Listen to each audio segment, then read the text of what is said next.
This episode is about the use cases of blockchain in the public sector, especially concerning sustainability. Have fun. Welcome to The Blockchain Lawyer, a podcast on technology and law. Dennis Hilleman is an accomplished lawyer with over 13 years of experience and a passion for creating a better future through blockchain technology, cryptocurrency, and other disruptive innovations. All statements expressed in this podcast are the opinions of the host and his guests only and are in no way legal or financial advice. And now, here is your host, Dennis.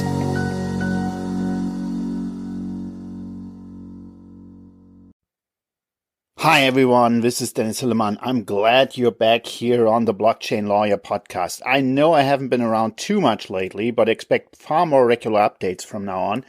Because, as you know, I've been super busy with Corona crisis, state aid law, and everything in Germany. But now things settle down a little bit, at least I hope so, or I'm very sure it will. So therefore, I will focus more on blockchain subjects again. And one subject I'm going to talk about to you today is blockchain and the application use cases in the public sector. As you know, I'm working in the public sector as a lawyer. I'm counseling a federal ministry and our other federal bodies in Germany. And blockchain has the potential to also get a lot of use cases in the public sector. And that's what I want to talk to you about today. So I hope you will enjoy this little episode. I know I've been talking about the use cases of blockchain in the public sector in the past, but it's good to take a step back today and have a look at the possible use cases again. That's also because there are a lot of more governments looking into blockchain and the possible use cases now. Governments worldwide realize the true potential of emerging technologies to provide better services and ensure transparency and accountability. And blockchain is one of the emerging technologies that is helping and will continue to help governments achieve transformation.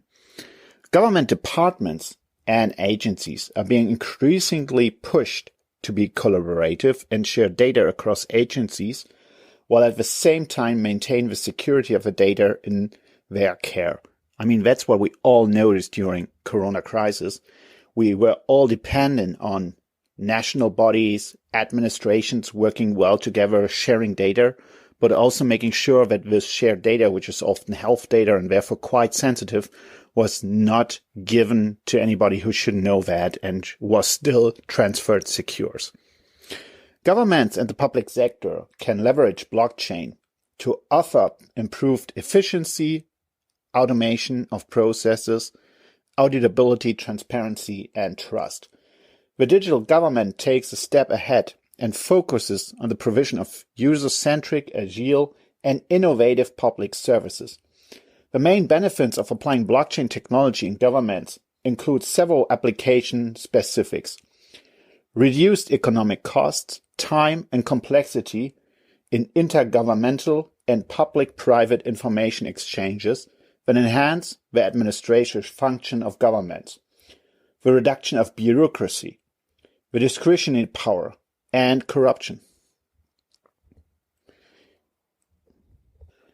All this, and especially the reduction of corruption, induced by the use of distributed ledgers and programmable smart contracts with transparency. The increased automation, transparency, auditability, and accountability of information in government registries for the benefit of the citizens. We also, by blockchain, get increased trust of citizens and companies in administrative procedures and record keeping driven by the use of algorithms which are no longer under the sole control of the government. Because, as we all know, blockchain is actually very transparent, and transparency helps to create a lot of trust in what the government does with your data, within transactions, and therefore can especially create a better understanding between citizens and the governments of what transparency is all about, of what the administration's procedures are all about, and therefore really help disrupt the classic understanding of interaction between citizens and governments. Because I think we all had the experience that we gave data to the government, to the administration, and never quite knew what is going on from there on.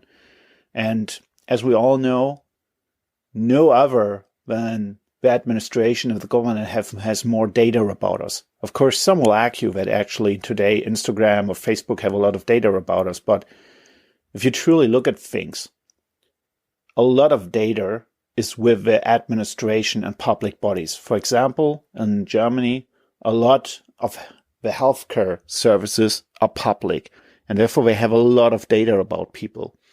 So if we want to be sure that such data is not misused in any way, blockchain can help to create that certainty because of the way that it grants transparency. So basically what I want to say is, like, in a world that sometimes feels weird, especially in these times, and in a world that often we wonder what's the government, what our administrations really doing, and I can assure you, 99.99999% of all people I work with in administration and federal ministries are absolutely good girls and guys who are very loyal to the citizens and would never misuse any data or misuse their power. But still, since you never know what's really going on, blockchain can help us all a little in our interactions with the administration to create more transparency and to create more trust. And perhaps in a time that often feels weird and where we can't really trust each other, for example, if someone is carrying the coronavirus or somebody, like, what I'm basically saying, in a world that is all about trust and interaction, especially in these times, then maybe blockchain can help a little to create that trust. Anyhow, let's look at specific use cases of blockchain in the public sector. First, we want to look at e-voting systems. We have a voting coming up in the US, and Trump is telling us a lot that votes by letter could be misused and that there could be manipulation to the votes. And we all know that's pretty much bullshit, probably, that he just says to make sure that if in case he loses, he got an explanation. But what if we have an e-voting system that allows anyone to vote from home in a secure manner so that all this trash talk cannot work out? That's what e-voting is about. Voting procedures are an indispensable part of democracy. The new technology enables us to carry out the voting procedures using blockchain. The Innovation and Development Foundation presented the initiative for the implementation of the electronic voting process already in Ukraine, in South Korea. The Ministry of Science and ACT and the National Election Committee, NEC, plan to test the implementation of blockchain technology within the online voting system. The trial period has been scheduled and was conducted by the Korean Internet and Security Agency, KFSA, together with Seoul's National University's Blockchain Society. In 2018, several regions worldwide have announced the consideration of blockchain-based systems for voting, such as Catalonia, which we know is already a very, very difficult state because of the separation plans from Spain, and the Japanese city of Tsukuba. I hope I pronounced that right. So you see, even if we are still far away from having an e-voting system for blockchain, it could be a use case for the future that is already being tested. And perhaps it will still last a decade until it's implemented. It already shows that the use case that really could change democracy, and in that blockchain with its transparent code and its all systems of security could actually be a game changer in the future.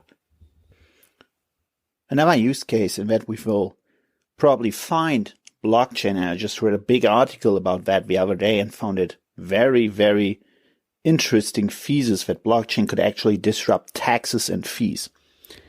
Global transactions characterize modern economic relations. The development leads to companies need to stay in line with a country's applicable VAT laws. At the same time, national fiscal authorities complain about the lack of effective monitoring of tax compliance. How should a fiscal body keep an overview of the different tax laws in, for example, all 27 EU member states? Therefore, according to a study published by the European Union in 2018, the value of unpaid VAT in the European Economic Area is estimated at 147 billion euros. Imagine that, unpaid taxes, just VAT, in the European Union of 137 billion euros. Money that the EU and the member states need now in this crisis to help people and companies that are very much struggling with Corona. All parties involved in the supply chain could be obliged to document their transaction within a blockchain system, which provides billing data, shipping information, description of goods, cost, prices, VAT calculation, etc.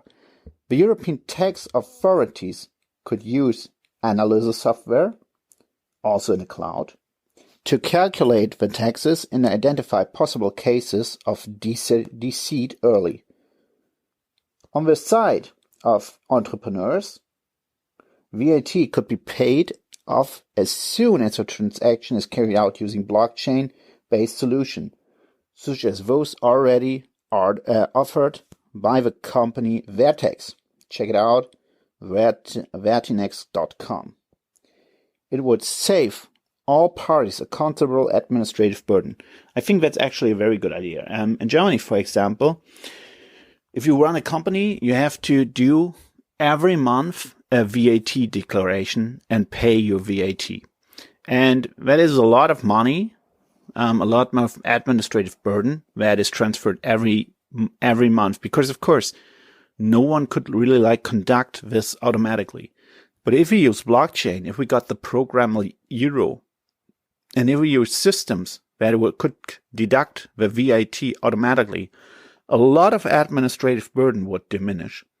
And the VAT would be paid as soon as the transfer is happening. And of course, that could absolutely help not only the companies to reduce their administrative burden concerning tax, but also the tax authorities to actually get the tax and get the money that is owed. And I think that's a good idea.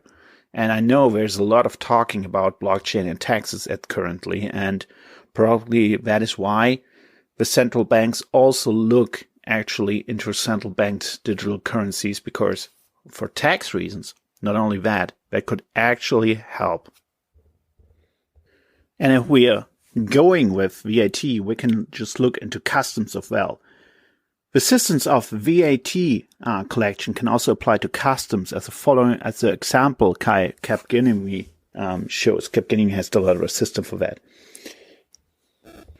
For example, should the products be transferred to Germany after registration by truck, the involved customs authority of Austria and Germany could quickly determine over which border crossing and in which order the goods came to the EU and whether custom duties were already charged. An illegal import could be identified early. The recipient at the destination would be given the opportunity to know if these goods were probably imported into the EU and how long they were traveling. It can be particularly insubstantial for perishable products. Let's look at another use case. That's, of course, business registration, notary and land register. For example, in Dubai, the business registration and the application for any licenses have already been completely transferred to the blockchain. According to the official announcement, this strategy will save 114 million tons of CO2 emissions, and up to 25.1 million work hours. Blockchains can make all kinds of record keeping more efficient. Priority tiles are a case in point. They tend to be susceptible to fraud, as well as costly and labor intensive to administer. Some countries are undertaking blockchain-based land registry projects. The Republic of Georgia commented a deal with the Bitfury Group to develop a blockchain system for property titles of. Reportedly, Hernando Solo, the high-profile economist and property rights advocate, will be advising on the project.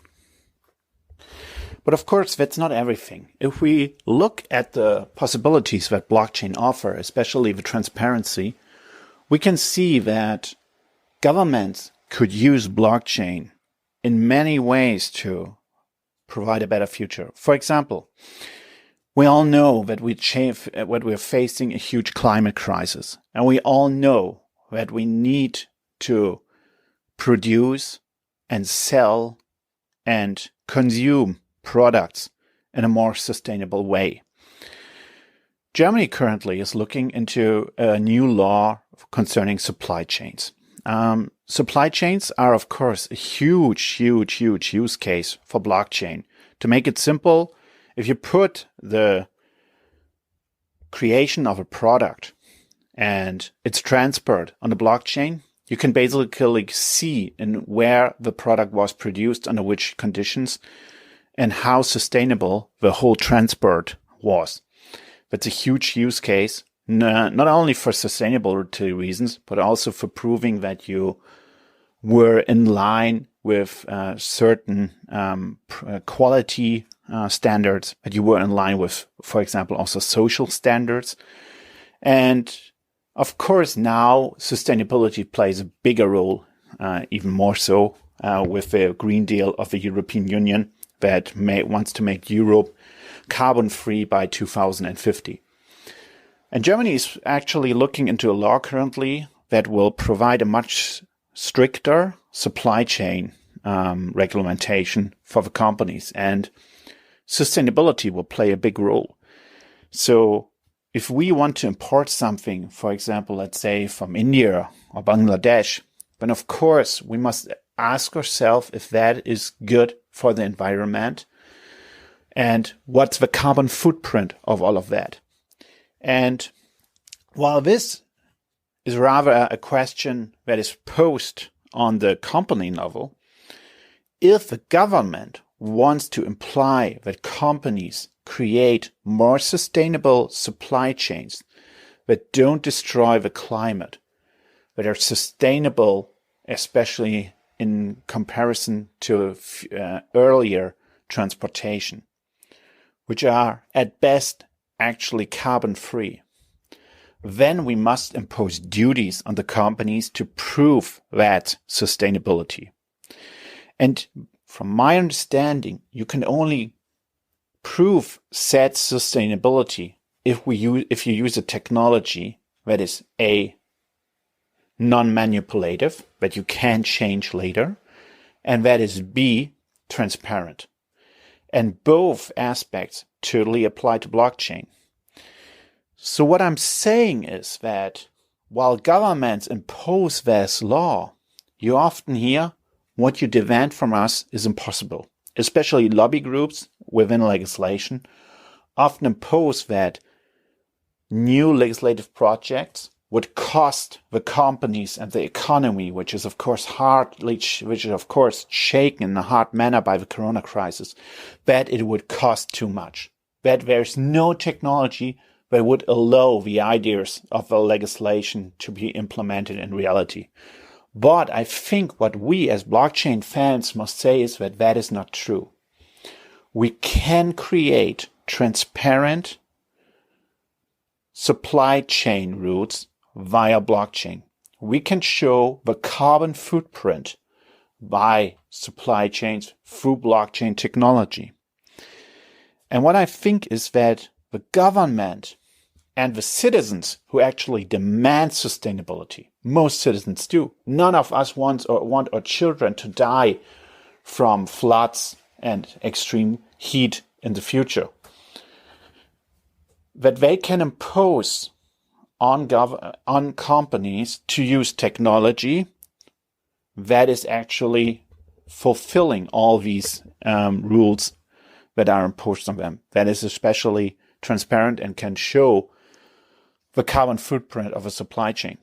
And that also changes the way that companies work, because if we understand that there's such a technology, then it's right to discuss if such a technology should be implemented as part of the legislation. I mean this. So far, all our legislation is basically technology neutral. We have legislation that gives certain technological rules, but it doesn't say which technology should fulfill these rules. And basically, this should be true and should stay the same for the future, because it's not the state's position to say which technology is good and which is bad. We see that currently often this is differently treated now. Look at Trump and TikTok. He says TikTok, Chinese software, is bad for the US because that's at least what he says. It could spy on us. It could damage national interest. But basically, if you take a step back, the state shouldn't mess with technology as such and shouldn't impose any special technology on companies. I'm fine with that. But if we have social demands, if we have, for example, the demand that supply chains should be far more sustainable, and when we, in the best way, even get a carbon-free supply, which is probably not possible, but maybe which would be possible in an ideal world, then I think it's right that the legislation is aware of that there are technologies such as blockchain that could change that could actually develop such a transparency. And that in this case, the legislation imposes on the companies to use technology that will match the legislative demands. It doesn't necessarily need to be blockchain. If there's another technology, perhaps a different DLT technology or even a centralized technology that will help to create such transparency, all is well. But what I want to say is that our legislation, our government must be aware that there is blockchain and that blockchain as a technology can actually lead to certain functions, to certain goals to be met in the economy. And if the legislative body is aware of that, then it can create laws that will impose rules on companies that they can only fulfill if they use a technology that can create transparency and is not manipulative. And one of these technologies could be blockchain. So you see, that is what I mean when I think about blockchain in the public sector. It's not only about what administrative procedures we could change, if we could be voting on the blockchain, if or that could be deducted by the blockchain. Blockchain can also help to change our society and an economy in a way by making our government and the legislative bodies aware of the possibilities that blockchain offers. And that's the message we all need to send out there when we're talking about blockchain in the public sector. What do you think about that? Let me know. Let's discuss this on LinkedIn. Let's discuss this in my group, the Blockchain Lawyers Network. And I hope to hear from you again and see you and hear you soon on the Blockchain Lawyers podcast. Bye-bye for now. Hi everyone, this is Dennis speaking. Before we head into the interview, I want to recommend to you to join the Blockchain Lawyers Network. It's a social network running on many networks where lawyers, entrepreneurs, and blockchainers from all over the world connect and discuss blockchain and regulation. We discuss matters like blockchain and privacy or the regulation of cryptocurrencies. I'd love for you to join. It's totally free. If you want to join, go to www.blockchainlawyersnetwork.com. That's one word, blockchainlawyersnetwork.com. Or you can also reach the network via theblockchain.lawyer. So either www.blockchainlawyersnetwork.com or theblockchain.lawyer. Happy to see you there. If you want to learn more about Dennis, please visit his website, theblockchain.lawyer, or connect with him on LinkedIn or Twitter. Until next time, everyone,